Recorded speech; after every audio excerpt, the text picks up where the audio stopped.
السلام علیکم پیارے بچوں، کیسے ہیں آپ سب؟ آج ایک مزے کی کہانی سنتے ہیں۔ کہانی کا نام ہے گلابی صابن۔ کہانی کا کیا نام ہے؟ گلابی صابن۔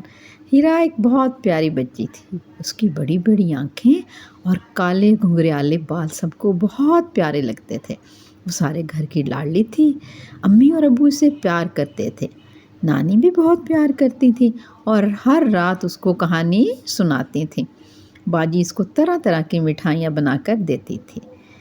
ہیرا کو ان سب چیزوں سے زیادہ اچھا ایک گلابی رنگ کا صابن لگتا تھا۔ وہ اکثر اس خانے میں جاتی اور صابن سے بہت ساری جھاگ بناتی، نل کھول کر اس سے اپنے ہاتھ دھوتی اور اس کام میں اسے بڑا مزہ آتا تھا۔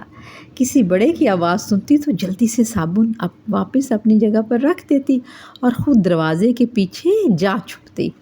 ایک دن امی نے ہیرا کو غسل خانے میں جاتے ہوئے دیکھ لیا۔ امی بولی، تم یہاں کیا کر رہی ہو؟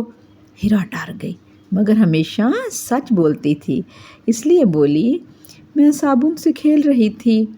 امی بولی، بیٹی صابن سے نہیں کھیلتے، جاؤ اپنے کھلونوں سے کھیلو۔ یہ کہہ کر امی نے غسل خانے کا دروازہ بند کر دیا اور سارے کھلونے لا کر ہیرا کے آگے رکھ دیے۔ ہیرا کو کوئی کھلونا اچھا نہیں لگتا تھا، اسے تو بس وہ گلابی صابن اچھا لگتا تھا۔ تو کیسی کہانی تھی، مزے کی تھی نا؟ ویسے کچھ بچے صابن سے کھیلتے ہیں، آپ بھی کھیلتے ہو، ٹھیک ہے؟ اور نیچے یہ کچھ الفاظ لکھے ہوئے ہیں، لاڈلی، نانی، کہانی، مٹھائی، صابن، جھاگ، سچ، کھلونے۔ تو یہ نئے الفاظ آپ نے اپنی کاپی میں لکھنے ہیں اور ہو سکے تو جملے بھی بنا لیجئے گا۔